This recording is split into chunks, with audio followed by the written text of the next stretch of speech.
So what is really the halachic perspective of the right to speak, and what is the aspect of thought?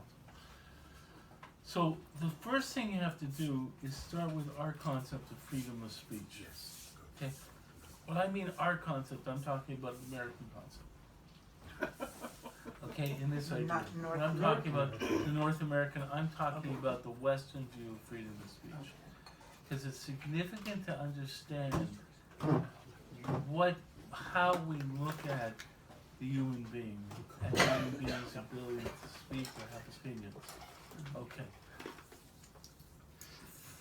Our rights, the whole idea of our rights come from the idea of Rousseau and Voltaire, then developed in the French Revolution, the American Revolution, but it all came out of a world of totalitarianism, of basically limitations on what they thought the human being should do or can do.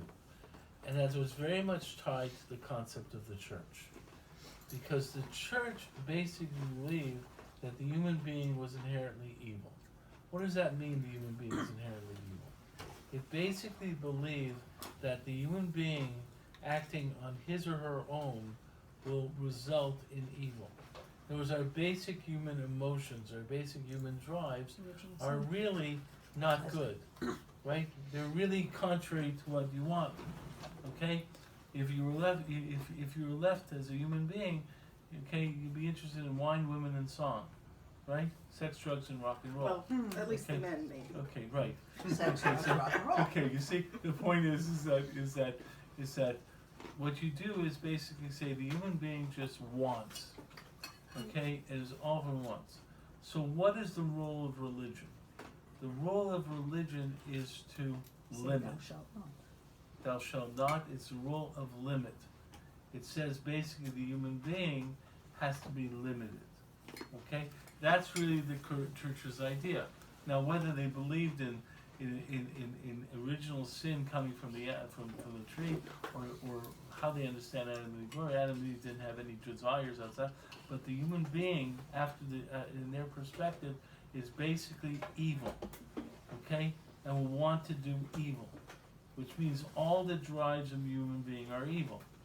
So basically, your drives, what you want to do, basically has aspects of evil to it. Now that also applies to the concept of speech. So what was the world of speech in, let's say, 1700? So the point is, you were very limited in what you said.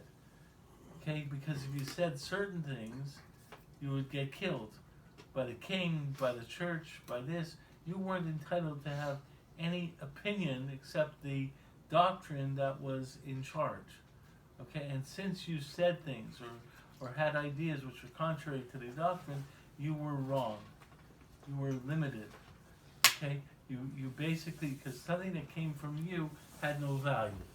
Okay, that's why the development of the freedoms come from the word rights. It basically says the human being has a right and basically has a freedom.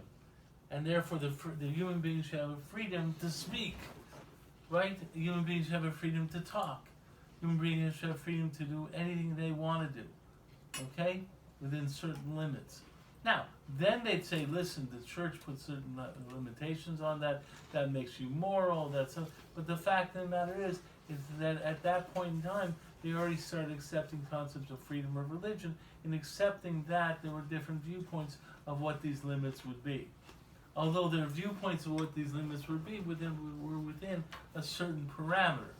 So it's not, you have to look at it, we talk about the freedoms and so forth, but the freedoms of the 1700s didn't give women all rights, right?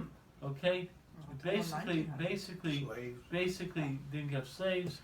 Basically, it was still perceived to be premarital relations was changed by the sexual revolution of the 60s.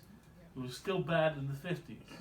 Okay, it was still not nice in the 50s, right? The point is that there was still an attitude that being moral, being basically the limitation on that drive of the human being, but we want to accept the human being. Okay, what's a Jewish perspective of this? So the Jewish Judaism actually starts from a completely different starting point. Okay, and most people don't recognize this. what's the starting point of the human being? Okay? It's the fact that the human being was created b'Tselem Elokim, which means that the basic drives of the human being are created in the image of God. So therefore, every drive within the human being has to have some value, right? So therefore, people talk about this in terms of sexuality.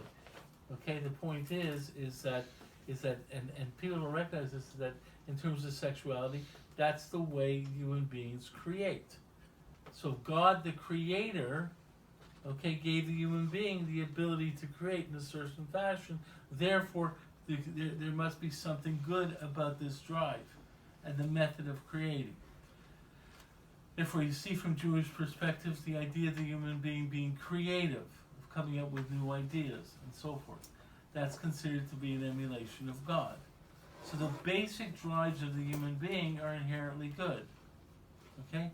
Okay, so what then becomes a reason for direction? Why did Avram Avinu tell Adam and Chava not to eat from the Eitz Hadas Tov Hara?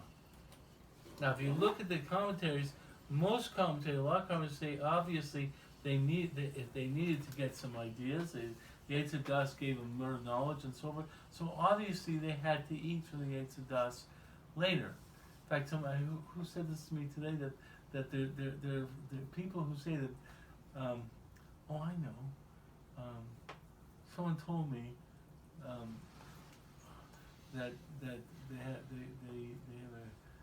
grandchild whose name is Chava Yocheved, and they found out someone commented on this. Someone commented that Yocheved was the Gilgal of Chava. Okay, I didn't know this. Gilgal. The reincarnation of Chava. Yocheved's soul was a reincarnation. When we talk about someone having a Gilgal, the Gilgal is to take care of a previous fault in the previous incarnation. Which would have been? So he says, what's Yocheved's greatest talent? What did Yocheved able to do? Nurture. She was also most patient. She's patient. Okay, we'll do this, we'll do that. Whereas Chava We'll take was not. time. And Chava was not patient. Why was she not patient? Because she should have just waited till after Shabbos. Because on Shabbos, Kodesh Baruch Hu would have said, "Eat from the Eitz Hadas Tov Hara." Okay, it would have been okay. If she just would have waited, she'd be okay. I heard that argument a little bit differently. I heard the argument is, what was the real problem of Adam and Chava? What was the real problem there? Because if they would have eaten from the Eitz HaChaim, remember there were two trees. Mm-hmm. There was no prohibition of Eitz HaChaim, and if you ate from the Eitz HaChaim, you had eternal life. So if Adam and Chava just would have eaten from the Eitz HaChaim, anything negative from the Eitz Hadas Tov Hara would not be able to take effect, because they already ate from the Eitz HaChaim. But because they didn't have patience and thought about things, they ate from the Eitz Hadas first, and they could have just eaten from the Eitz HaChaim, and everything would have been okay. So therefore, this rabbi brings in, I guess, some kind of concept. They must have some source for this. That Yocheved was the Gilgal of Chava, because Yocheved had remarkable patience. Okay, my point though is that the question emerges: why did God say to have a limit? Don't eat from the Eitz Hadas Tov Hara. Because the point of limitations is not just to limit; it's to direct and develop. Okay, our understanding of any statement of law, thou shalt or thou shalt not, is not to be in conflict with the human drives, because the human drives are created in the image of God. They are to assist us in developing those drives and take us into, because we're created in the image of God, but we have to become more and more godlike. Now becoming more and more godlike means becoming more and more thoughtful, more analytical. So the point is, of Judaism, the fact that the human being has a koyach hadibur, has the power to speak, is a tremendous value within Judaism. The koyach hadibur, the power to speak, is what makes what distinguishes a human being. right? We're different than all the other creations of God because we're powered to speak. Okay, now what does that imply? Obviously, people say it implies intelligence and so forth. But what really is the power of God, the prime power of God in this world? And we learned that from creation. How did God create the world? He made the world with speech. So speech was the initial power of God in the world, right? So the point is that speech is a remarkable value and concept in the world. Now, that idea, the human being's idea of speech, is a very holy, awesome, valued idea. Okay? Now, when you have very special ideas, okay, what do you do with them? You don't let them go out to anywhere. You treat them with respect and so forth. If you got a really nice china, when you put it out, you want to make sure everyone uses it correctly and so forth. So from a Jewish perspective, all the human talents that exist are to inform us that is because they're very important. And then the idea of Jewish direction in this regard is because they have such great value. So the point in Judaism right from the start is obviously there's a value in human beings' opinion. Obviously there's a value in human beings having opinions. But an opinion is not just, it has to be treated with respect. It has to be enunciated with a recognition of what makes it a good opinion. And I'm not just talking about, the point is that really what you have to do is develop the idea of using your speech in a correct fashion. It's a very different perspective. So there is a concept in Judaism, it's not a concept of freedom of speech, because you only say freedom of speech because you were limited beforehand. It's a recognition that obviously when God created me, He expected me to speak. Now, how do I fulfill this aspect of my being in the most positive way to make me more godlike? So the first thing that starts it off is the statement of what really should we be talking about? Or not talking about. Well, let's start first about what should we be talking about. Torah. So, what's the most important mitzvah in the Torah? Oh, I shouldn't say most important, but what mitzvah is equal to many others?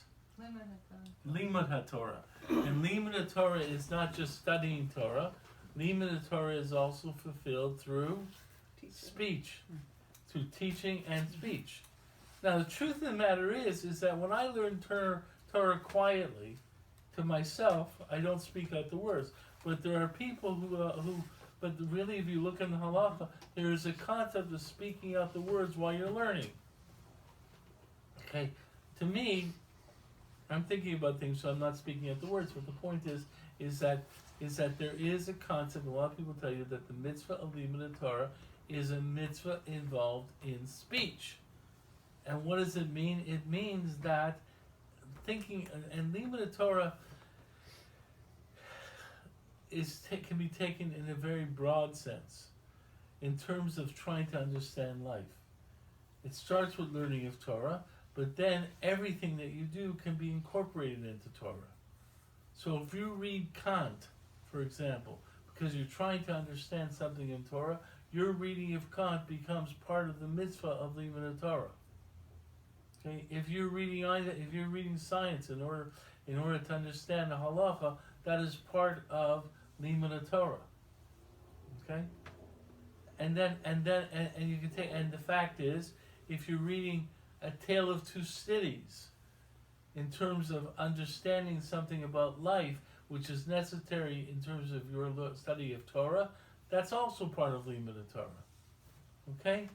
The point is Limud Torah can be very expensive. Now, obviously, reading a Gemara is much more Limud Torah than reading Tale of Two Cities. I don't want to give the impression that they're both equal. Although, if you read Rabbi Lamb's book on what's the name of it? Rabbi Lamb's book on Torah Umada. He basically presents his theory in a very, very broad way, and he basically says that if you're studying secular studies, with the intent of trying to understand Torah. He basically says that that is an act of limud Torah. A lot of people feels that the way he says it goes a little bit too far. But the point is the idea being that you are supposed to think, and that you should think through things. What about someone who isn't from, and they're scholarly, and they immerse themselves in secular knowledge, and then they become from, and people say to them, leave that behind. I mean, there's still a lot of Haredim who are afraid of secular knowledge, and definitely secular knowledge that you accumulate without thinking that you're going to use it for Torah. I mean, what do you do? What's the fear? Because the point is there are viewpoints in Judaism that don't think secular knowledge have that much value. So there are viewpoints. I said one viewpoint. You're absolutely correct. I'm saying one viewpoint. Quoted Rabbi Lam in the extreme, but the fact is that the viewpoint is Rabbi viewpoint of Rabbi Soloveitchik. It's also, let's say, a viewpoint of the Rambam. There are other viewpoints that basically say secular knowledge doesn't have value. Okay? And it's really and it has a very limited role in the Torah, but it doesn't have value. Now then there comes the other question. What happens if you studied secular knowledge beforehand and then you become a Baal Tshuva? Okay, what do you do with your secular knowledge? So if you were in the world of the Haredi world, there may be a limitation on your standing in that regard. Okay, or it may be that you're given credit for knowing that because you basically are able to take on that world better. However, the world that says that there's a value in secular knowledge will basically might argue that with your tshuva, your study of your study of secular knowledge now becomes a mitzvah, the same way as any other statement. Maybe when you were studying it before, because you didn't see it as Torah, it might be even an avera. But now that you did tshuva and you understand its place within Torah, you can sit there and say it is a mitzvah. So the point is, it's a little bit more complicated, but it's but the fact is I'm obviously taking a position here on secular knowledge, which is in the world of, let's say, what you would call the YU world, or the world that basically says secular knowledge has value. There's other positions within Judaism that says secular knowledge does not have any value. Okay, but which is part of it. But what I was really trying to say is that in limud Torah is an aspect of speech. Limud Torah is not just reading a book quietly. Limud Torah also has an aspect of speech. This is a mitzvah that we are fulfilling the mitzvah of limud Torah. But the truth is we're all doing limud Torah, but I'm doing it in the active sense of speech. Okay, so that's considered to be a more intense form of limud Torah. Okay, the point is that it ties in terms of speech. The fact is human speech is considered to be significant from a Jewish perspective. Okay, it's not that I have freedom of speech, it's I have an obligation to meet the highest level of my power of speech.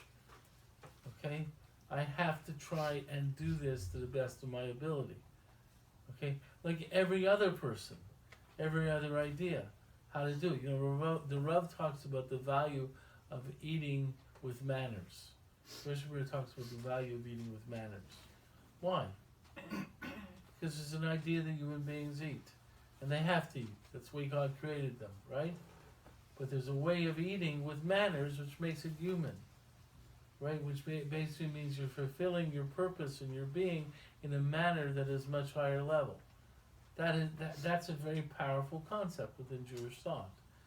Okay, we don't look at the drives, at the human drives, as negatively. We look at the human drives as from a positive perspective, but they need direction. And therefore, everything that we do as human beings is to try and not negate those drives, but find the ultimate fulfillment of those drives in the most you want the word holy, the holiest way, or in terms of of tov, or you want to talk about just in terms of emulation of God. Okay? So the point is that's really what our objective is in speech. So therefore that changes the concept of speech, and the concept of opinions is, are you entitled to an opinion? So if you're living in a world such as what happened in the 1700s, where basically you were told to keep your mouth shut, and we want to have freedom. We want to be able to yell. We want whatever we want to yell. We want to be able to exercise our drive, which can be a good drive. We want to have opinions. We want to say it. But on the other hand, if you already have a concept that this is a drive that has value, then the question is, how do you exercise this value in the best possible way? And that means that the opinions have to be, that your power of speech has to be subject to analysis. Are you meaning it? Okay. Are you eating like a glutton, or are you eating with manners? Okay. Okay. And that applies to every human drive. So the point is how do we now look at opinions? So the point is, on a certain level, yes, you're supposed to have opinions, but your opinions should be thoughtful. And you should understand what's necessary when you have an opinion. Now, one of the first starting points of an opinion is recognizing your own limitations. So one of the things I always point out is that if you look at many, many answers to questions, the person is asked a question in Jewish law. A lot of times they open up their statement by saying, Lefi aniyat daiti, according to the poverty of my thought. Okay? Okay, it doesn't say don't think, okay?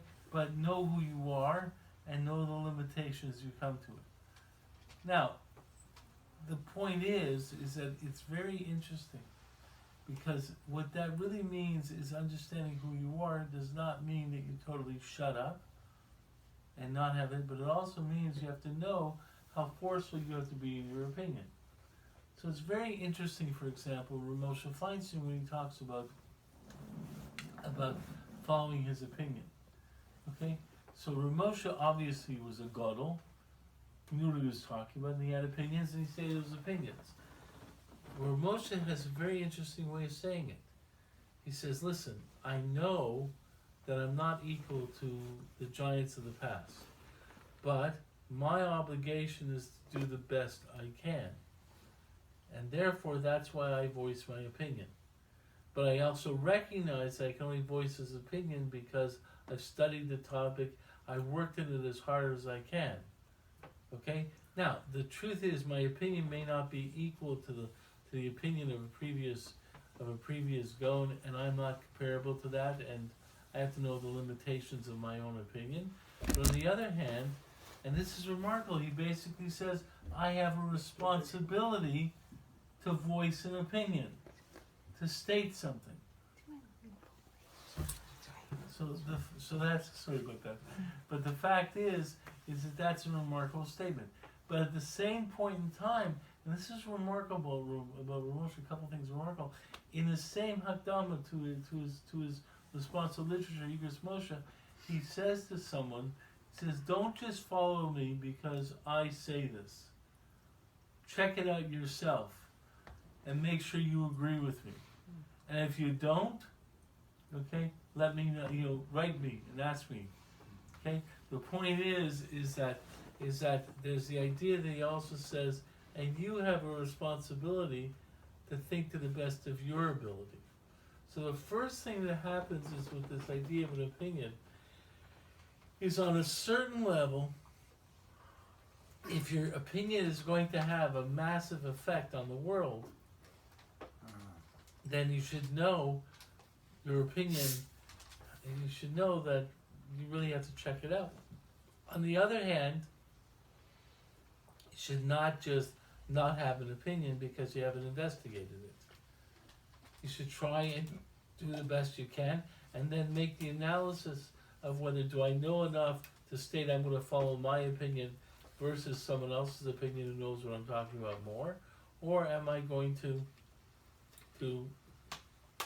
just negate this opinion. Now, I'll tell you an example of this, which really bothers me. Okay, and the question is very much in the reflection of the motivation. Okay, you take. I hate using individual examples, but you take that young girl from where is it, Norway or Sweden, who's against climate change. Greta Yes, Thunberg. right. Okay, so she's voicing her opinion, and everyone jumps around her, and so forth and so forth. So, someone came out this week, it was either Mnuchin or basically came out and said, you know something, maybe you should go to college first and know a little bit of science before you have an opinion. Okay? And Who are you, of the course, chief economist? what? You said, who are you, the chief economist? So, right, so who? She said that? No, he said that. He said that, right. So the point is that on one hand, yeah, maybe you should have an opinion, okay? I don't know the arguments, I don't know the thing, I don't know anything about the subject, so limited opinion. On the other hand, if she's raising the question that there may be an issue, and there's other people saying there's an issue, and therefore we should be taking it seriously, that she may have a right to do. She's not saying I'm right. She's saying, listen, I hear that there's issues over here. We should take them seriously. That's something the person doing. Now, I don't get that impression. I don't know what she's really saying. Okay, I don't know what she's really saying because I don't know what she's saying and how it's Fear. manipulated by the world. Right. But the point is that this is the idea of saying you don't have a right to opinion because you're stupid. I'm not saying she's stupid or you don't have all the knowledge, or you don't have a right to opinion because who are you, versus saying you have a right to opinion because you're Albert Einstein. The point of the matter is that you have a right. You should voice an opinion in line with your understanding of the subject, and that should be, and that's what Torah is saying. You are not supposed to be passive as a human being. You have a koach hadibur. You should voice things, but you have to voice things to the extent of your ability of knowledge of the ideas and how you phrase it. That's a very powerful concept. It's the knowledge and the phrasing of it. Okay, that's why I said that thing about these rabbis when they open up with the psak, they say lefi aniyas daiti, according to the poverty of my opinion. Do I know everything? No, but this is the way I see it. And then you can have some questions of how you go from there. Yeah. So, for example, I'm sure, I don't know who they are, but there must be rabbis that don't agree with Rabbi Moshe Feinstein. Yes. You're talking about the situation with or just in general. In general, Okay, there are people who would say disagree with Moshe Feinstein. The thing is that there's a way of disagreeing with someone who has a certain standing of knowledge. Okay? I know from my study of Moshe Feinstein that he has an encyclopedic knowledge of important concepts, and he's also brilliant. Okay? Like to me, what really gets me about Ramosha is what he comes out with a little switch, and you look at it and saying, hey, that's something right. I'll give you an example of this from someone else. Rav Hershel Schachter said about Rabbi Soloveitchik. He said when Rabbi Soloveitchik used to give a shiur, before he gave a shiur, he handed out what's called Meir Makomas, which was basically the sources that he would be quoting in his shiur. Okay? And you were to prepare for the shiur by looking at all these sources. Okay? And Rabbi Schachter says, you looked at all these sources, okay? And he says, when Rabbi Soloveitchik gave the shiur, he never quoted a source that he didn't give you beforehand. So you have the same information as Rabbi Soloveitchik. You have the information. So he starts the shiur, and when you do this, what eventually is going to happen is you have the same questions that Rabbi Soloveitchik is going to bring up in a shiur. So he said, when you went into the shiur, Rabbi Soloveitchik would open up with quoting the sources and the problems. And in the first part of the shiur, guess what? You knew all of it. because you looked at all the sources, you knew about all the sources, he didn't say anything new, and all the questions, you already figured out the questions yourself. So that was the first part of the shir. Then he gave the answer. Then he came up, okay, this is how we're going to approach this. And you're looking at himself, and he answers all the questions. How did I not Okay, think of that? right? And then Rabbi Schechter says, you're standing there in awe as he answers all the questions. But then what really gets you is you all had all the information that he had, okay? And when he gives his answer, you're looking at yourself and saying, why didn't I think of that? Wait a minute. And that's what really floored you. It's like, it's so obvious. It's like, why didn't I think of that? That what stands out from Rabbi Soloveitchik. So the point is that there are people who disagree with it. Yeah, Rav Moshe Feinstein had disagreements with Rabbi Soloveitchik. Here were two people that when they spoke were both in that category. Okay? So I know with me, I then have to make a decision who I'm going to follow. So there might be a reason I follow this, there might be a reason I follow this. That there's different reasons what you want to bring into your own life or whatever. But there's one thing you knew. First of all, the encyclopedic knowledge of these individuals you don't have. Okay? Even after you look at all the sources, I don't know them as well as they knew them. And then I don't necessarily I don't have their minds also to come up with that answer. But the point is you begin to understand what the process is about. But the fact is in that process you understand your obligation to have an opinion, and you understand what is really necessary in truly developing an opinion, and therefore you know the place of your opinion. You understand that there's a certain aspect where it's not that I just keep my mouth shut, okay? It's not where Moshe says this and I do anything. I'm supposed to know the sources as well. I'm supposed to have an opinion, okay? I know that there's a situation with one halacha where I had a certain halachic process, a certain halachic behavior. And a person was told that Moshe agreed with, there's different opinions, and this person was told that Moshe agreed with my position on this halacha. So I said to the person, that's not true. Moshe disagrees with this position on halacha. Okay? Moshe never accepted this position on halacha. So this person looked at me and said, so one question was, so why do you disagree? Because there are other people I relied upon. But then the person was asking me a shala and knew about this and said, so what should I do? And the person said, and I said, okay, so you know that Rabbi Ben Hecht holds A, and you know that Rabbi Moshe Feinstein holds B. So what should you do?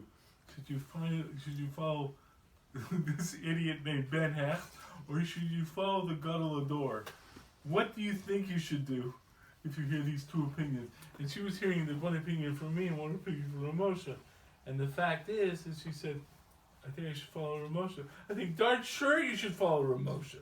Then she asked me, so why who don't you follow? Okay, so why didn't I? Because I was following a Rosh Hashiva of mine. Okay, Who followed? Someone else? He had his own chiddush. The truth of the matter is, it wasn't just him. It was the fact that I followed a few rabbis who held this position. But you, So it wasn't, and also I understood that position to also be a position of Rabbi Soloveitchik. But the point of the matter is when I was confronted by someone, so I had my reasons for not following Ramosha. And for me, it was substantiated, especially since I had a Rosh Hashiva who held to this. But the fact is that, and I also, and it's interesting what you're saying, it's also because I had a personal feeling that this was correct, and because these other great scholars, basically I was in line with them, I felt comfortable saying, okay, I'm going to follow this position. And what would Rav Moshe have said? What? Well, if you told Rav Moshe this. There's indications where Moshe said, okay, because the fact is Rav Moshe basically, accepted divergence of opinions. Okay, Rav Moshe was noted for accepting divergence of opinions. So part of saying, according to the poverty of my knowledge, is saying this isn't the only opinion. Yes. There's a is a classic case that is mentioned about Ramosha that really tells you the kind of person he was, how he understood things. His position on artificial insemination was that it was mutter. That a married woman could be artificially inseminated by the sperm of another man. Jewish or non-Jewish? Jewish or not Jewish, okay? Now, the point is that the Sabra Rav, okay, held that that while the child's not a mamzer, he held it was a form of adultery. So he said that artificial insemination by a non-husband donor is not acceptable. The child though is not a mamzer. Ramosha's held it was acceptable. Now Ramosha's saying it was acceptable, he still advised against it. He said on psychological reasons he doesn't think it's a good idea, but he said it was mutter. He got into a tremendous amount of attacks for that. Okay? One person wrote a book attacking Ramosha's position on this matter. Okay? Then what the person did is he sent the bill for publishing the book to Ramosha to say, look what you made me do. I had to write this book and get it published and then send it around because you made this statement. Okay? So the story goes that Ramosha, so the guy said, you owe me this money because you made me have to publish this book to show you why you're wrong. Ramosha wrote a check and was about to send it off to the guy in payment of the bill. His family, this is the way the story goes, his family heard about it and they wouldn't let him go mail the check. They basically took it away and said, no way you're paying for this. Okay? Now the truth of the matter is you can understand that, but that tells you what kind of, how Ramosha looked at divergent opinions. He basically said, okay, there are divergent opinions, and he had divergent opinions, and he respected people with divergent opinions.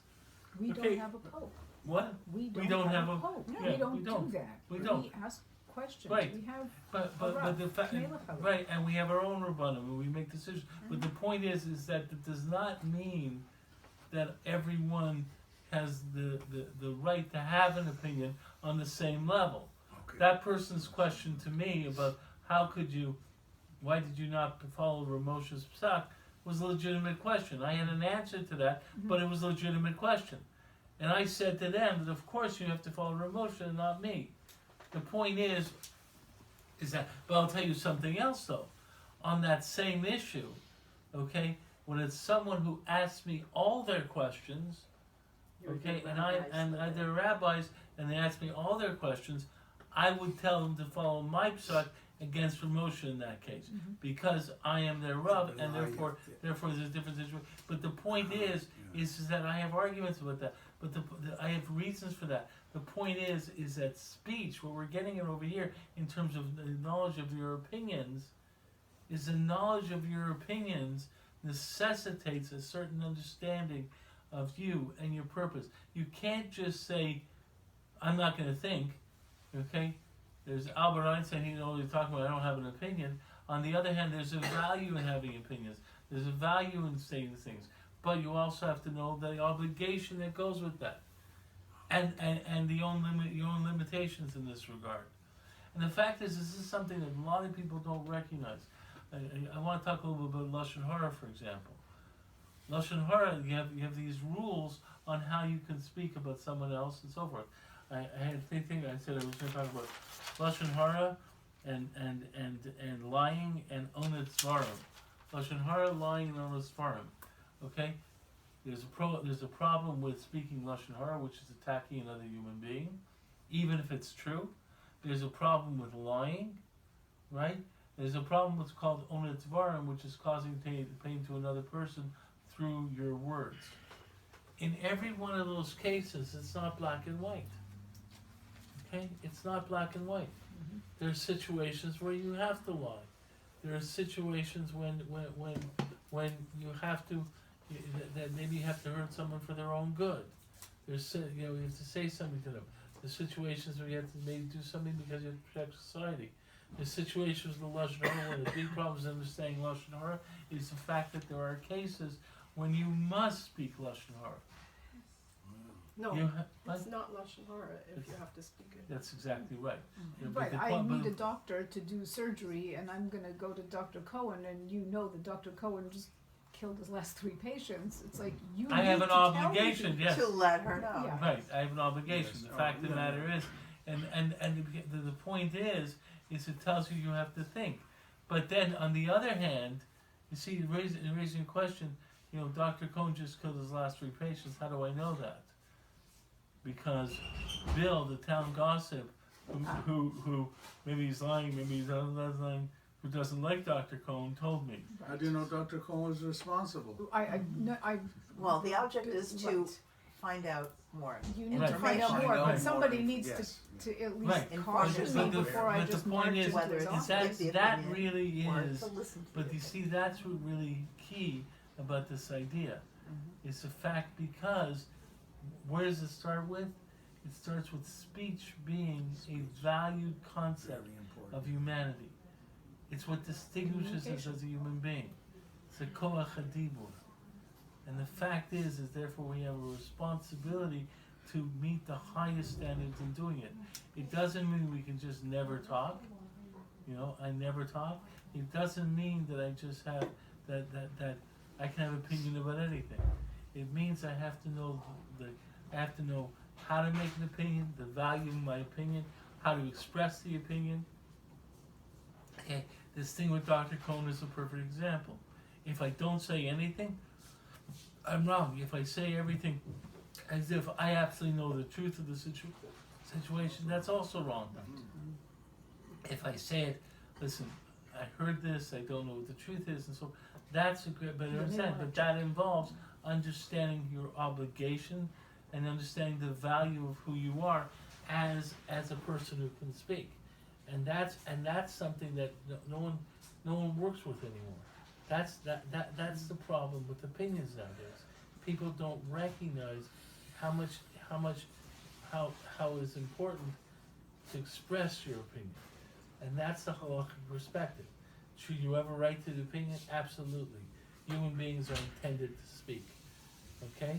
You know, I'm gonna say, like, there's a classic story of the Chafetz Chaim. I always love saying this story. You guys most likely heard it before. Yochanan Wasserman was a rabbi in a city in Europe, right? Yochanan Wasserman was a great rabbi. He was a Talmud of the Chafetz Chaim, but he was big in his own right. Yochanan Wasserman had a person in the community who wanted to go to Radin to meet the Chafetz Chaim. Okay, so he asked for Yochanan to make arrangements to meet the Chafetz Chaim in Radin. So Yochanan said, "Great." Okay, so he went. So he made the arrangements. And the guy went to meet by the Chafetz Chaim. He stayed there for a few weeks. Then he came back. So Yochanan said, "So, what do you think?" He said, "Chafetz Chaim, I'll tell you who really impressed me though. He didn't think so highly of him." He says, "Was his son." I'm telling you, every time his son was about to speak, you can see him fetching and trying to figure out, should I say this, should I not say this, and so forth and so forth. He said, that really impressed me, how his son used to analyze it. His son obviously was a big person also. So Yochanan says, "Yeah, what did you see there?" He used to talk to everyone. He walked down the street, he talked to the Mochika, he talked to this, and he used to talk to everyone, very forwarding and so forth and so forth. And he just looked at him and said, "Yeah, really. Let me ask you something. Did you ever hear him say anything wrong for any reason?" And the guy stopped for a second. As he's talking to everyone on the street, did you ever hear him say anything wrong? The guy stopped. Anything that was inappropriate, anything that would not be permitted. No, I never did. He says, now you know the difference. The son was still having, in every situation, was thinking it out. The Chafetz Chaim was already so ingrained in him that it was already just flowed. The truth of the matter is this was the Chafetz Chaim. Now, I'm going to tell you another story of the Chafetz Chaim. I already just said this story. We just had the Siyum Shas. Okay? who founded the Siyum Shas? Maya Shapiro. But Meyer Shapiro, right? What? Right. So how did he found it? So he founded it through a Guna, right? Now he got a lot of Rabbanim to back him up on this, but he was really a younger guy at this point. He didn't really have the status to try and run this through. But he basically said, okay, I'm going to go to this Rabbanim and try and get this through, right? So he went to You're the not Chavetz telling Chaim. the beginning of the story. What? Rosie told me that it was because of his mother. That when they were young, they moved around a lot, and wow, look at the fireworks. Whoa! Oh my. Fireworks. Why are there fireworks? Rosh Chinese New Year? Almost like Well, maybe Rosh- Yeah, it could be well, Chinese It must New be Year. Rosh Chodesh. It's Lunar It is New Rosh Year. Chodesh. it is Rosh Lunar New Chodesh. Year, yeah. So okay, with Mary Lublin. So they moved around a lot. Oh, you don't want to hear the beginning? Well, okay. Now as we started, They moved around a lot, and everywhere they went, the mother would arrange beforehand that her son would have someone to learn with Right. when he got there. right. And one time they moved somewhere, and it turned out that the man had to leave town suddenly. And the mother was crying, and she said, "You're going to go a day without learning." Yeah, And it really made an impression on her. sure. I mean, Mary Lublin was a big guddle. I mean, but the fact was, at this point in time, he was trying to bring the idea of Daf Yomi, right, into the Gouda. Okay, and the fact is that and he did not have like a major status. He wasn't of that age, but he was respected, and so he was, Yeah. so forth. So he wanted to get some of the elder gedolim to back him up. So he went to the Chavetz Chaim, and the Chavetz Chaim thought it was a great idea. So he said, okay, so William said, okay, so maybe you can introduce it, and we'll listen to you introducing it.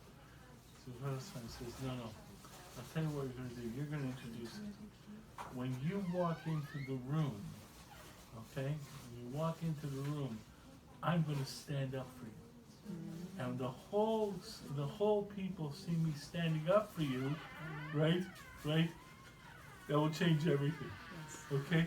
And when I heard that story, my Rebbe told me the story, they said, that was the Chavetz Chaim. See, that was the Chavetz Chaim. He would carry it, okay, so the Chavetz Chaim has an idea, okay, so like this, so on and so forth. But he wouldn't have the passion of the person who figured out the idea. Okay? So what did he do?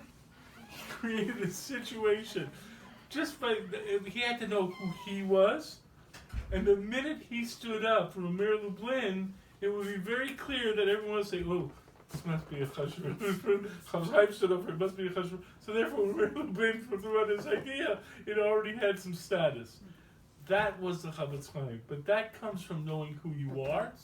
Even though he's a remarkable Anif, he was humble and he was, but at the same point in time, he knew who he was. That's what it's about. And when we talk about having an opinion nowadays, in our world today, because of freedom, the freedoms that we have, freedom of speech and so forth, the idea is every person is entitled to opinion. And then there comes the side the other way. You don't have any opinion. Why? Because you don't have any education. The point is, or you don't have any idea. The fact is what Torah looks at is, you know something? You're a human being. One of your kochos is the dibur. You gotta know who you are. You gotta know how to express it. You have to know how to think it.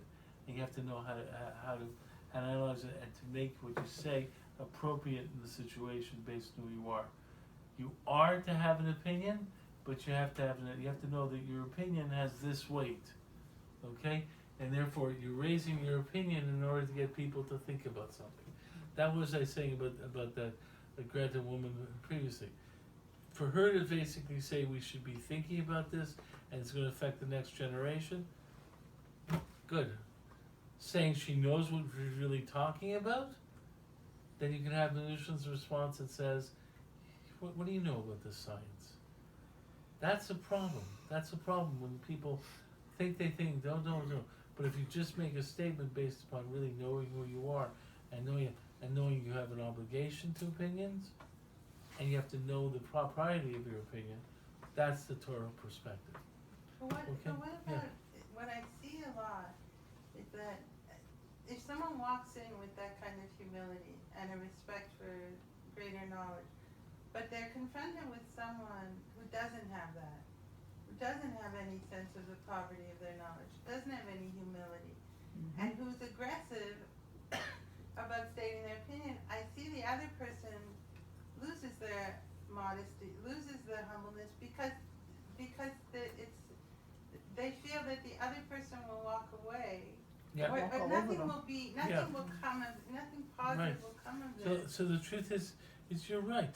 The fact is that if you want to make an opinion, the point is that you have to recognize the forces that are there, and part of those forces is the fact that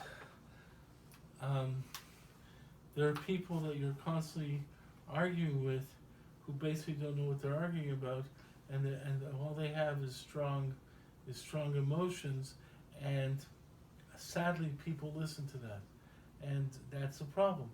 You're mentioning a problem in the world that exists when people really don't think about what they're doing, and unfortunately a lot of people don't think about what they're doing. I mean, But what would Rav Moshe do, let's say, because I've seen it even with I've been in a situation where you want to cry because there's someone there who's a scholar and someone else who thinks they know as much, and they're completely disrespectful to the scholar. yeah, And so what does the scholar do in that situation? it's a really difficult thing because the scholar can't even prove his scholarship because the person doesn't have enough knowledge to really understand that he doesn't, that you have to know your place, because the fact is a lot of people develop this idea that or they hear it from someone they think this, and they think that the person, I heard it from this rabbi, and this rabbi knows everything, when really it's another opinion. I mean, one of the big differences is knowing, like, I always say this about Beis Hillel quoting Beis Shammai first. Gemara says we postulate Beis Hillel because they quoted Beis Shammai first. There's a massive difference between a person who quotes the opposing position and a person who doesn't even know the opposing position. Okay? When I'm confronted by someone who has a very adamant position, I usually will sit there and say, okay, this other rabbi has a different opinion. Do you know why? Now, maybe they'll try and dismiss it or whatever and so forth and so forth. Usually I'll try and pick the name of a rabbi who you can't just easily dismiss, who holds an opposing position, and say, do you know why? And the person doesn't even know why. That usually can basically say, okay, then you really don't know the issue. But you Okay. have that information. Yes. What about two people who are talking and neither of them have that That's information? that's a problem. The people don't know that they have to. So is that one of the laws, that two people who don't know enough shouldn't exchange opinions? No, the No, law they is- should consult a higher authority. No. One of the They have a laws. very quiet no, world. One of the laws is. One of the ideas is that people who have opposing opinions, okay, people have different opinions, should know how to express them with respect for the other opinions. The point is, of course, you should be in dialogue with understanding of those ideas. Do you know how many times I got into problems because I would go to I'd be with someone who was, let's say, very Mizrahi, and I'd say, okay, so tell me what the Summer Rav says. I would be with someone who's Mizrahi and say this. Okay, so what do you think the Summer Rav says? And they'd be just so dismissive. How should I know? Yeah, how should I know? On the other hand, I would go to someone who's, let's say, more Haredi, and basically say, okay, do you know, if you say, do you know what Rav Kook says, or Soloveitchik, a lot of times they'll just dismiss him. What I have done that got me in big trouble a lot of times is that I'll quote something from someone like Rav Moshe, which most people would not know, and say, I once did this, and it's very sad because I totally destroyed someone by doing this, but I'm talking emotionally. But I got up and I said, having an argument about something with someone, and this was actually in a public debate, in a public situation. I said, okay, there's a rabbi who says A, B, C, D. Okay, what would you think about this rabbi? So this person got up and said, I would say that rabbi must be a Reform rabbi, making that kind of statement. And Right. the rabbi doesn't know what he's talking about, and so forth and so forth. So yeah, and the person went on and so forth. Okay, now what do you say? So after the person already basically dug their own graves. I say, now what do you say if I tell you the name of this rabbi is Rabbi Moshe Feinstein? Okay, luckily the person didn't die from the shock, but the fact of the matter is, the person just fell back into the seat, and then the person came up to me and how could you let me be Mavazer Moshe like that? And I said to him, I said, You did. I didn't do anything. You did a good job on your own. The truth is, I felt bad because it was really leading with the jaw. Leading with your jaw. I was setting. It was so obvious. I was going to say this thing about the rabbi. You don't throw your jaw into that situation. Of course, I'm going to say the rabbi. What do you think the rabbi is? You think I'm going to say the rabbi is Gunther Plaut? I know you'll just dismiss it. So obviously. So I really felt kind of bad because I told you, but the point is you're absolutely correct. What I'm talking about tonight in terms of knowing what you were talking about, knowing your position, knowing that it doesn't mean you don't have any opinion, but it doesn't mean you think that you really know what you're talking about. You have to know the balance, and that's actually, for me, a Jewish concept because of Koach HaDibur. The truth of the matter is there are people who don't do it. How do you relate to someone in that situation? It's very difficult. Is it one of the problems in the world today? Yes, it is. Because people don't know differing opinions. It's a real problem in yeshivas. In our yeshivas. You go into a certain yeshiva, do you know the position of another person? Right? You go into this yeshiva, you're taught this thing. You go into this position, you're taught this viewpoint. Do you really know the opposing viewpoints? And then you get situations, like I said before, about like people talk about when Rav Kook ran into Rav Sonnenfeld. Rav Sonnenfeld was the head of the Eder Haradit, right? Rav Kook ran into Rav Sonnenfeld. It was remarkable comradeship, right? Okay. The truth of the matter is, even Rav Sonnenfeld understood Rav Kook was the Gadol Hador. It was generally accepted that Rav Kook was the Gadol Hador. He just disagreed with him. But in terms of his learning, he had status. Now, in the 70s, there was another rabbi who generally was perceived to be the Gadol Hador. People would have a different reaction. I know people told me in the 70s across the board, not because they agreed with him necessarily, but they said the Satmar Rav was the Gadol Hador. Okay? So the Satmar Rav was the Gadol Hador. But you still disagreed with them. The point of the matter is that what they're really saying is you can disagree with people of different status. You have to know how to do it. You have to know ideas. The problem in our world today is you don't even know it. People think that Cook was some rabbi, but he really didn't know what he was talking about. And other people think that Satmar Rav was some rabbi, he didn't know what he was talking about. You know how many times I ran into people in the yeshiva talked about Rav Soloveitchik? But the Rav, yeah, well, it's the Rav. You know what Rav Moshe held to the Rav? Called him Per Hador, the light of the generation. I mean, the point of the matter is, it's absolutely remarkable about how people are not taught variant opinions.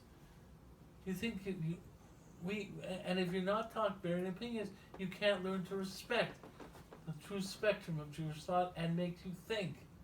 Okay, you know something And also the difference between a minhag and a halacha. Yeah, that's Oh, yes.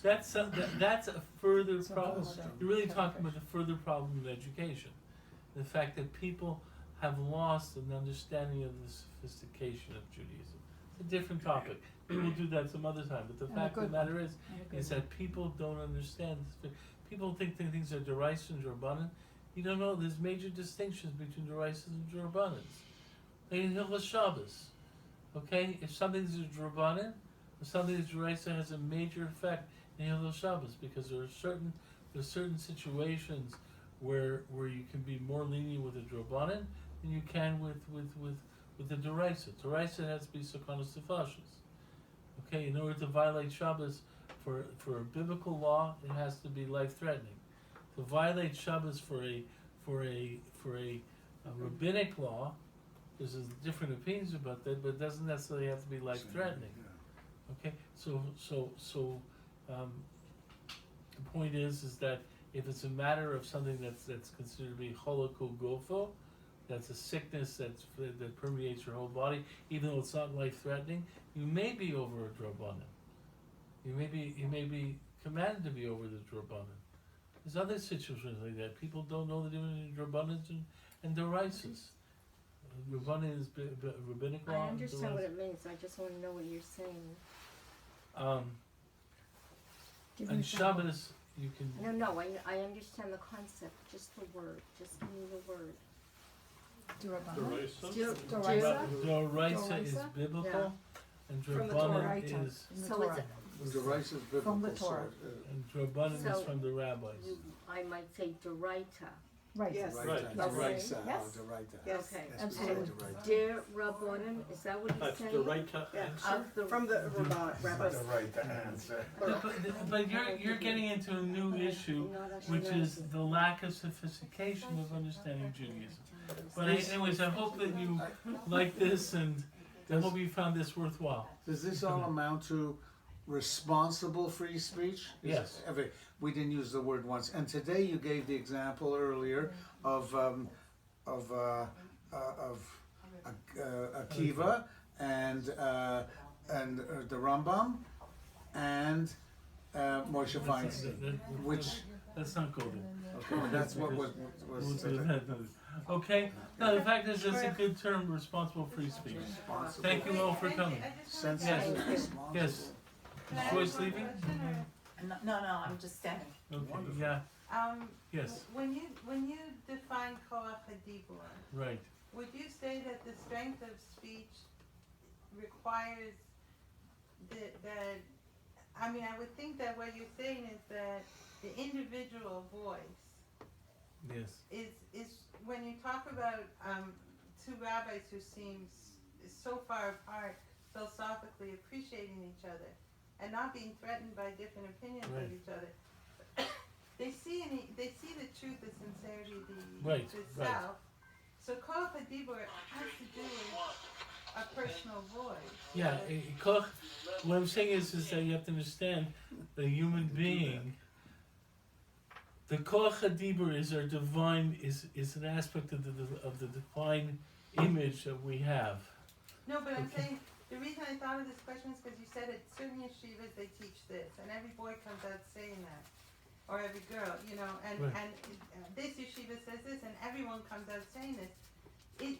The reason the Rav's answer was so unique was because he took all the different parts of his Yes. own self, Yes. and that's what came out. I mean, Right. koach hadibur has to Yeah, do with the point is that in the educational process, there's a certain point in time where you basically have to follow the idea of the teacher until you're on a certain level where you can start developing your own voice. In other words, what I'm saying is obviously let's say if I had a yeshiva, I would expect the students in the yeshiva to turn to me for direction and stuff like that because they're in my yeshiva and I'm the one who's teaching them. So if I have a certain methodology. But one of the things I do as a teacher is present variant opinions. So for example, you caught this really right in the beginning. I opened up this class by giving an example from the world that says respect of secular studies. So the point is I had an agenda in terms of this class and so forth. You raised the issue, what about someone from a different perspective? So I showed respect to that different perspective. I think they would come to the same conclusion of what I'm saying, but not vis-a-vis the secular studies. But the point is that in the yeshivas, there is an idea you've got to teach your derech, but there also part of that teaching of your derech has to be the ability to see the other viewpoints. But obviously, it's not your job in teaching in your yeshiva is your derech. You're teaching your methodology with a respect for that there are other methodologies, but the focus has to be your methodology.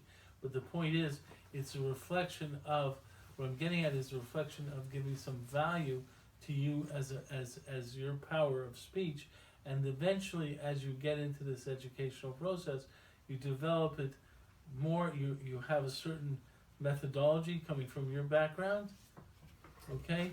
But the point is that you learn to see the value in different methodologies. Beis Hillel and Beis Shammai, they still argued their opinion. When Beis Hillel quoted Beis Shammai, it's not because they changed their opinion. They still felt they were right. But they understood, you understand. What I'm getting at over here is that as you go through any type of process of thought or education, of speaking, you have to recognize the depth of what you are doing and the analysis of what you are doing and understanding where you stand in the spectrum of voicing opinion. And that's what I was trying to say. There's certain rabbis voice opinions and this is the law, but they'll do it with respect for other opinions, okay? And there's other people who basically say, listen, I can't really tell you this rabbi is right, this is the rabbi I follow, but I think there's concerns that this is concerns this rabbi is raising, and I think people have to listen to those concerns. That's a different level. Point is that the idea is we are, as I'm saying, we are entitled to responsible opinions, knowing who we are and our level of knowledge and how we want and what with given our level of knowledge and the level of analysis, what we should expect our conclusion to be. There's a difference between saying this should be the law or raising the issue of this is something for you to think about. Okay, but I can't tell you this is going to be the law because I'm not in that situation of saying this should be the law.